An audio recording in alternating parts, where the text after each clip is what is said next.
શહેરમાં સવા મહિનાથી નિયમિત પોલીસ કમિશનરથી કમિશનર વિનાના શહેરમાં જાણે પોલીસનો કોઈ ધાક જ નથી.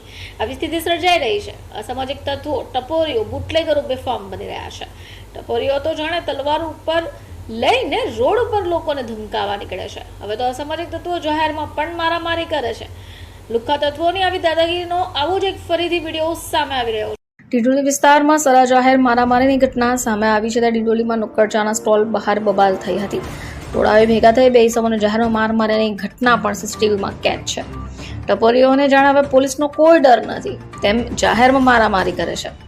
ડિંડોલી પોલીસે ગુનો નોંધી આગળની તપાસ શરૂ કરી છે. બ્યુરો રિપોર્ટ, ચેનલ આઈ વિટનેસ.